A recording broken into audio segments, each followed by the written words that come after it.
আজি এই প্ৰতিষ্ঠা দিৱসত আমি আলোচনা কৰিবলৈ ওলাইছোঁ আৰু এই আলোচনাত নিৰ্দিষ্ট বক্তা হিচাপে আমাৰ সমিতিৰ জ্যেষ্ঠ এডভাইচাৰ তেখেত ডক্টৰ হৰ্ষজ্যোতি বৰুৱাদেৱ মধ্য শাখাৰ এই অনুষ্ঠানটোৰ বিষয়ে ক'বলৈ অনুৰোধ কৰিছোঁ।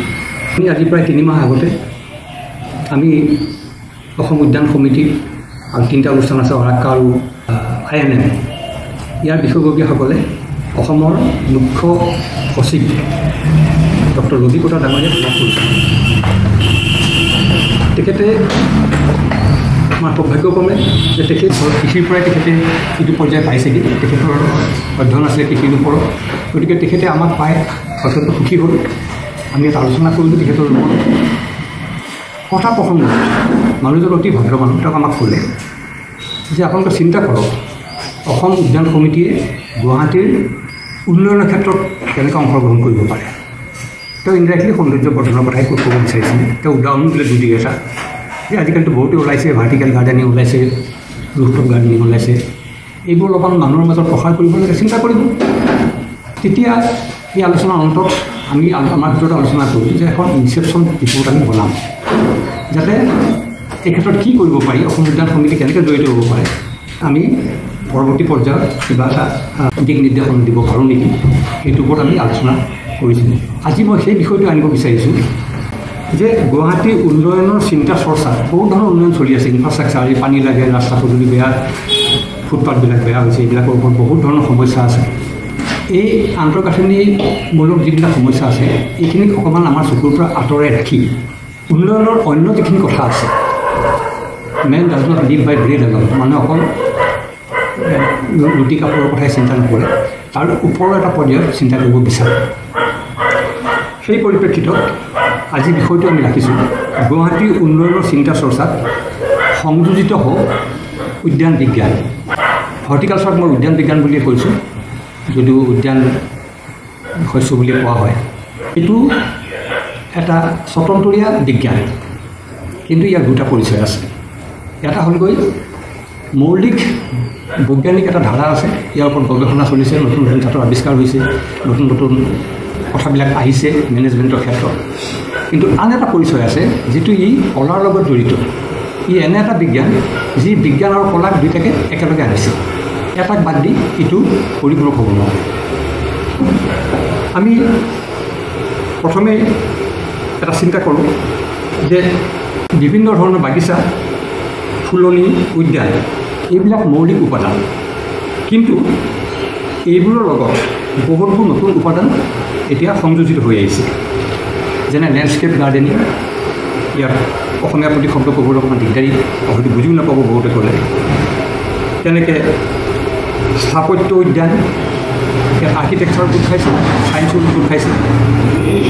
ভাৰ্টিকেল গাৰ্ডেন, তাৰপিছত rooftop gardening, aqua horticulture, hydroponics, city planning, country planning, এইবিলাকৰ অংশীদাৰ হৈ গৈছে উদ্যান খণ্ড বিজ্ঞান। এইবিলাক স্বতন্ত্ৰীয়া কথা নহয়, কিন্তু বিজ্ঞান হিচাপে ই যৌথভাৱে আগবাঢ়িছে কলা আৰু বিজ্ঞান।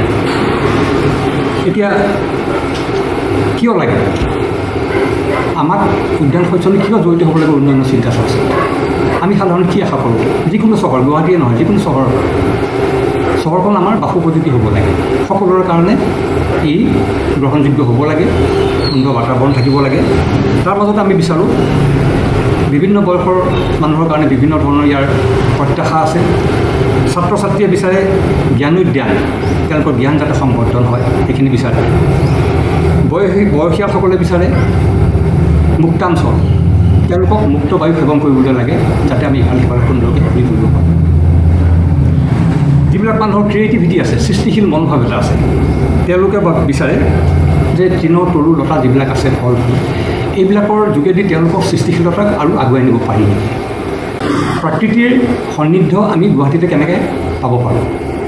প্ৰকৃতিৰ সান্নিধ্য, পৰিৱেশ সচেতন যিবিলাক মানুহ আছে তেওঁলোকে সদায় তীক্ষ্ণভাৱে দৃষ্টি ৰাখিব বিচাৰে যে আমাৰ বায়ু প্ৰদূষণৰ সূচাংক যিটো কয় যে ইয়াৰ লেভেলৰ ওপৰত যাব নালাগে, ইয়াৰ তলত থাকিলে আমাৰ কাৰণে বাসুপযোগী হয়, যিটো আজি চহৰে চহৰে আজিকালি চবেই উজুতি খাইছে দিল্লী বেংগালুৰু তেওঁলোকৰ বায়ু ইমানেই প্ৰদূষণ বেয়া হৈছে যে এতিয়া স্কুল বন্ধ দিবলগীয়া হয় যেনেকৈ গৰম বন্ধ দিয়ে গতিকে যিসকলে স্বাস্থ্য সচেতন তেওঁলোকে বিচাৰে এখন চহৰ বাসোপযোগী হ'ব লাগে ইয়াৰ বায়ুমণ্ডল আমাৰ বিশুদ্ধ হ'ব আৰু আমি সকলোৱে কি বিচাৰোঁ প্ৰতিখন চহৰেই হওক গাৰ্ডেন চিটি আজি বেংগলোৰ পোৱা হৈছে গাৰ্ডেন চিটি তাৰ ইফালে সিফালে চালে বহুতো বাগান তেওঁলোকে মেইনটেইন কৰিছে আমাৰ চাই ভাল লাগে আমি সকলোৱে বিচাৰোঁ যে তেনেকৈ এখন নগৰী গুৱাহাটীখন তেনেকেই এটা ৰূপ লওক এতিয়া চাওক এইখিনি আমি বিচাৰোঁ হয় এইখিনিৰ লগত গুৱাহাটী উন্নয়নৰ কোনকেইটা বিভাগ জড়িত হৈ আছে এক নম্বৰত হ'লগৈ মিউনিচিপেল কৰ্পৰেশ্যন তেওঁলোকে কৰা নকৰাখিনি আমি আজি আলোচনা নকৰোঁ মই বিভাগসমূহে মই আগত জানিব বিচাৰিছোঁ যে municipal corporation development authority social forestry forest department আৰু ছইল কনজাৰ্ভেশ্যন পোনপটীয়াকৈ এই পাঁচোটা বিভাগ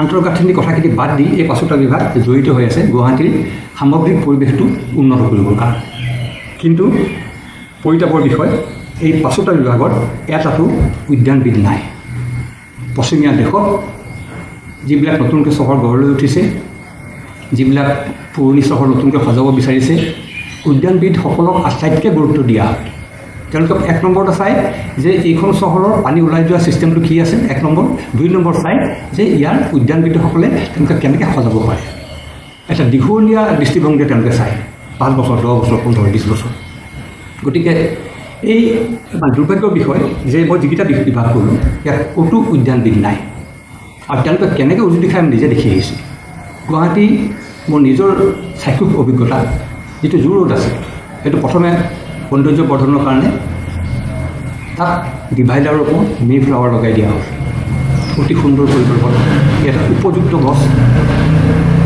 চালোঁ এই গছবিলাক মে ফ্লাৱাৰ কিয় কোৱা হয় যে ই মে মাহত ফুলে ডাল ভৰি ফুলে বৰ ভাল লাগে প্ৰথম বছৰ ফুলিবলৈ আৰম্ভ কৰিলে দ্বিতীয় বছৰ অনভিজ্ঞ মানুহে ইয়াক চোৱা চিতা কৰাৰ কাৰণে বা বিষয়টো সম্পৰ্কত জ্ঞান নথকাৰ কাৰণে এনেকুৱা সময়ত কলম দি দিলে যে সেই বছৰ সি ফুলিবই নোৱাৰে প্ৰত্যেকজোপা গছৰ লগত কথা পাতিব জানিব লাগিব এইখিনি অভিজ্ঞতা উদ্যানবিদসকলৰহে আছে এইখিনি মানে যিখিনি আমি গছৰ সৈতে কথা পাতিব পৰা যিটো ভাষা এইটো উদ্যানবিদসকলেহে ভালকৈ পাৰে গতিকে মই নকওঁ এজন ইঞ্জিনিয়াৰো হয়তো তেওঁ বহুত কথা জানিব পাৰে কিন্তু সামগ্ৰিকভাৱে মই কথাটো সামৰি পেলাই ক'ব বিচাৰিছোঁ গুৰুত্বটোৰ ওপৰত মই আঙুলিয়াব বিচাৰিছোঁ যে উদ্যানবিদৰ গুৰুত্ব সদায় আছে আজি মিউনিচিপেল কৰ্পৰেশ্যনৰ তেওঁলোকৰ বহুত মেয়ৰ আছে কোনোবা আছে তেওঁলোকে একোজন এডভাইজাৰ কিয় নালাগে উদ্যানবিদ হৰ্টিকালচাৰ কিয় নালাগে তেওঁলোকে অলপ হ'লেও অৰিহণা দিব পাৰিব এইখিনিয়ে গুৱাহাটীৰ চহৰ নগৰে আমি বদলি কৰিব নোৱাৰোঁ কিন্তু এইখিনিকে কেনেকৈ সজাব পাৰি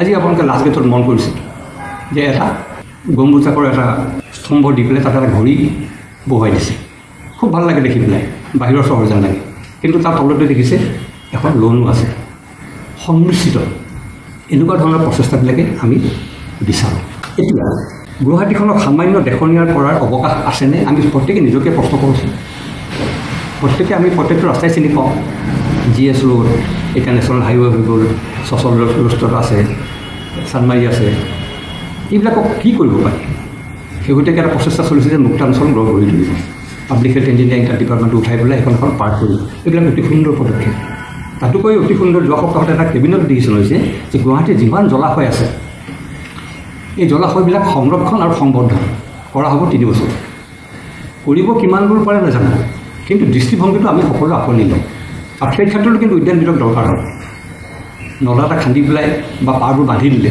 তাক কেনেকৈ সজাই ৰাখিব লাগিব তাত উদ্যানবিদে বহুতখিনি কথা ক'ব পাৰে আমাৰ প্ৰত্যেকে আমি চিন্তা কৰোঁ যে যিবিলাক ডিভাইডাৰ আজিকালি দিয়া হৈছে ৰাস্তাবোৰ বহল হৈছে ডিভাইডাৰবিলাক অতি সুন্দৰকৈ সজাব লাগে কিন্তু কি ধৰণৰ গছ তাত ৰোপণ কৰিলে সকলো সমস্যাৰ সিহঁতি আমাক সমাধান দিব পাৰে তেনেকুৱা গছে লগাব লাগে কিছুমান এনেকুৱা গছ লগাই দিয়া হৈছে য'ত সমস্যাৰ সৃষ্টিহে কৰিব ওখ ডাঙৰ গছ লগাব নালাগে আজি চচল ৰাস্তাটো মই মন কৰিছোঁ তাত এনেকৈ কিছুমান গছ লগাইছে কিন্তু তাৰ কাৰণে আচলতে ই উপযুক্ত নহয় আমি ছেমি ডুৱাৰ্ফ বা ডুৱাৰ্ফ গছবিলাক লগালে বেছি ভাল সুন্দৰ হয় দেখিবলৈ মাজে মাজে ঠাই বিশেষে য'ত ক্ৰছ ৰোড আছে সেইবিলাকত কৃষ্ণচূড়া লগাব পাৰে তাৰ ছাঁহো পাব এটা সময়ত ফুলিব মানুহে গম পাব যে হয় এইটো কৃষ্ণচূড়া এইটো সোণাৰু ফুল এইটো ৰাস্তাত গ'লে আমি 10জোপা সোণাৰু গছ পাওঁ এইটো হ'ব লাগে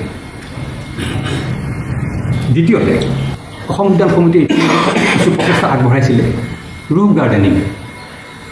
আজিকালি ড্ৰোন যেনেকৈ উৰাই দিয়ে, ড্ৰোন এটা লৈ যদি গুৱাহাটী ঘূৰাই দিয়া যায় দেখিব বহুতবিলাক ফ্লেট আছে বা বহুমহলীয়া ঘৰ আছে, তেওঁলোকৰ এইবিলাক বৰ সুন্দৰকৈ সজাই দিয়া বহুতখিনি অৱকাশ আছে। তেওঁলোকৰ যাৱতীয় বস্তুও পাব খাবৰ কাৰণে, ভেজিটেবল কৰিব পাৰে, পাচলি কৰিব পাৰে বা এইবিলাক ফুলো কৰিব পাৰে। ইয়াৰ মাজতে যিবিলাক ক্ষেত্ৰ সম্ভৱপূৰ্ণ হয় মুক্তাঞ্চল, সেইবিলাক যিবিলাক আছে সেইবিলাক অলপ মনোগ্ৰাহী কৰিব লাগে। আজি ছুপাৰ মাৰ্কেটৰ পৰা লাষ্টগেটলৈ যিখিনি ৰাস্তা বাওঁহাতে এইখিনি ৰাস্তা এনেই পতিত পৰি আছে, সেইখিনি কিয় সজাই পৰাই তোলা নহয়? তাত আমি কাপোৰ কনষ্ট্ৰাকশ্যন হ'ব নিদিয়ে, তাৰ পাইপলাইন আছে অইলৰ, আমি সেইবোৰ ডিষ্টাৰ্ব নকৰোঁ। কিন্তু সেইখিনি এনেকুৱাকৈ সজাব পাৰি যে মানুহে ৰৈ চাই যাব লাগে। এটা বিস্তীৰ্ণ অঞ্চল আমি পেলাই থৈ দিছোঁ। It can be beauty spot of Guwahati. আৰু এটা অৱকাশ আছে উঠি অহা চামৰ কাৰণে ভেষজ উদ্যান। আমি হাৰ্বেল গাৰ্ডেন কৰিব পাৰোঁ। যেনেকৈ আমি ৰক গাৰ্ডেন কৰোঁ, কিবা কৰোঁ, সেই বা কেকটাছ গাৰ্ডেন কৰোঁ, তেনেকৈ ভেষজ উদ্যানটো আমি কৰিব পাৰোঁ। এইটো দীঘলীয়াকৈ ইয়াৰ ইম্পেক্ট আছে সমাজৰ ওপৰত, ল'ৰা ছোৱালীহঁতৰ ওপৰত, বায়ুৰ ওপৰত, বায়ুমণ্ডলৰ ওপৰত। দোকান পোহাৰ ব্যক্তিগত যিবিলাক আৱাস আছে গৰাকীসকলক, তেওঁলোকক আমি অসম উদ্যান সমিতিৰ এটা দায়িত্ব আছে, এইটো মুখ্য সচিবে ক'ব বিচাৰিছিলে যে তেওঁলোকক আমি সজাগ কৰোঁ যে GS ৰোডেদি গ'লে দেখিব বহুতৰ ঘৰৰ বেলকনিবিলাক আগবাঢ়ি গৈ আছে ৰাস্তাত। তাত দুজোপা বগানভেলিয়া লগাই থ'লে কি লোকচান? সময়ত সি ফুলিব, কাকো অপকাৰ নকৰে, এটা লেখনীয়া ৰূপ দিব। এইবিলাক আমি ভাবোঁ এটা যদি প্লেনিং কৰি ইয়াক পাওঁ, গতিকে আমি কিছু মানুহক আমি জড়িত কৰিব পাৰোঁ। অন্ততঃ অসম উদ্যান সমিতিয়ে যদি ল'ব পাৰোঁ, ভৱিষ্যতে দেখা যাওক আমি এটা পথেই লওঁ, ধৰক GS ৰোডটোৱে ল'লে এটা অঞ্চলৰ পৰা এটা অঞ্চললৈকে, এইখিনি মানুহক সংযোজিত কৰি যে আপোনাক আহকচোন অলপ বুজাই ৰাখক। কোনোবাই এখন দিছে টায়াৰৰ দোকান দিছে, কোনোবাই কাপোৰৰ দোকান দিছে, সন্মুখত দুটামান পথ চাওকচোন ভালকৈ, তাৰপৰা আপোনালোকৰ 1 পইচা লোকচান নহয়, আপোনাৰ সৌন্দৰ্যৰ বৃদ্ধি হ'ব। এই ক্ষুদ্ৰ ক্ষুদ্ৰ প্ৰয়াসে এখন চহৰ সুন্দৰ কৰি পেলাব পাৰে। মই বাহিৰত দেশত বহুত ফুৰিছোঁ, দেখিছোঁ এইবিলাক ক্ষুদ্ৰ প্ৰয়াসে ইমান সুন্দৰ আগবঢ়াইছে। আমি যিবিলাক ধৰ্মীয় অনুষ্ঠান আছে এইবিলাককো সজাই পৰাই তোলাৰ যথেষ্ট অৱকাশ আছে। এইবিলাক আমি অতি পৰিত্যক্ত অৱস্থাত আমি ৰাখি থওঁ, বেয়া লাগে দেখি। ঠিক আছে, বেলগছে লগাওক, কিবা এটা লগাওক, এজোপা জুনিপাৰে লগাওক, কিবা লগাওক, কিন্তু ই সেই জেগাখনক এটা সৌন্দৰ্য দিব পাৰিব লাগে। ফুলৰ ব্যৱসায় এইটো এটা এনেকুৱা ক্ষেত্ৰ, আপোনালোকে শুনি আচৰিত হ'ব, যিখন আমষ্টাৰডামৰ যিখন ফুলৰ বজাৰ আছে তাত বছৰি $250 মিলিয়ন ফুলৰ কিনা বেচা হয়। $250 মিলিয়ন। এই বিশ্বৰ ফুলৰ বজাৰত ভাৰতৰ অংশ 1 কিমান শতাংশহে হৈ আছে। আৰু আমাৰ অসমতো আমি চেষ্টা কৰিছোঁ যে আমাৰ কিছুমান উদ্যোগী আগবাঢ়ি আহক, ইয়াক ব্যৱসায়িক বা বাণিজ্যিক ভিত্তিৰে ফুলৰ খণ্ডটো আগবঢ়াই নিয়ক। অফুৰন্ত অৱকাশ আছে। আজিকালি আপোনালোকে ভাবিব নোৱাৰে, যেতিয়া বিয়াই সভাহে কিবা এটা ফাংচন পাতিলে সজাই দিয়াৰ কাৰণে, ফুলেৰে সজাই দিয়াৰ কাৰণে হাজাৰ হাজাৰ টকা দি দিয়ে। ইভেণ্ট মেনেজমেণ্টৰ এইটো ডাঙৰ পাৰ্ট হৈছে ফুল। ইভেন ড্ৰাই ফ্লাৱাৰ্ছ সেইটো এটা সাংঘাতিক সম্ভাৱনা ক্ষেত্ৰ। কথা হ'ল আজি যি চাম ডেকালৈ উঠি আহিছে, তেওঁলোকে অৱলম্বনৰ এটা অৱকাশ পালে ভাল পাব যদি উদ্যান শস্যই কিছু আঙুলিয়াব পাৰে যে আপোনালোকে এইটোত আগবাঢ়ক। অলৰেডি কিছুমান আগবাঢ়িছে, সুন্দৰ সুন্দৰ নাৰ্চাৰী কৰিছে, হৰ্টিকালচাৰ কৰিছে, দি দিছে। এইটোক আমি আৰু সজোৰে আগবঢ়াই নিব লাগে। ইনষ্টিটিউচনেল গাৰ্ডেনিং, সংস্থাবিলাকৰ চাৰিওকাষে যিখন বাগান থাকে, আপোনালোকে ৰিজাৰ্ভ বেংকত গ'লে দেখিছে চাৰিওফালে এখন বাগান যেনেকৈ মেইনটেইন কৰিছে, ষ্টেট বেংকত দেখিছে এখন বাগান মেইনটেইন কৰিছে। এইটো এটা শেহতীয়াকৈ অত্যন্ত ফলপ্ৰসূ এটা হেৰি, তেওঁলোকে বছৰীয়া ভিত্তিত দি দিয়ে তেওঁলোকক যে আপোনালোকে এইখন মেইনটেইন কৰক, এবছৰত আমাক ইমান টকা দিব। কিন্তু সকলো সময়তে তাত হয় ফুল থাকিব লাগিব, নহয় পাত থাকিব লাগিব, সুন্দৰকৈ ৰাখিব লাগিব, পৰিষ্কাৰ ৰাখিব লাগিব। এইবিলাক আমাৰ ডেকা ল'ৰা ছোৱালী প্ৰত্যেকে আগবাঢ়ি আহিব পাৰে। আমাৰ পোনপটীয়াকৈ নহ'লে আওপটীয়াকৈ গুৱাহাটীখন সুন্দৰ হৈ গৈ থাকিব। ইয়াৰ যিটো সম্ভাৱনাপূৰ্ণ ব্যৱসায়িক দিশ আছে, সেইটো আঙুলিয়াই দিয়াটো অসম উদ্যান সমিতিৰ অন্যতম উদ্দেশ্য বুলি ভাবোঁ। আমি যদি চৰকাৰক এটা ভালকৈ প্ৰস্তাৱ দিব পাৰোঁ যে আমি এইখিনি কৰিব বিচাৰিছোঁ, পৰীক্ষামূলকভাৱে আমাক এইখিনি সহায় কৰোঁ, কিন্তু আমি চেষ্টা কৰাত আপত্তিখিনি দেখা যাব। গতিকে মই এটা বিষয় আপোনালোকক আগবঢ়াই দিলোঁ, গুৱাহাটীখন আমি অলপমান সুন্দৰ কৰিব লাগে।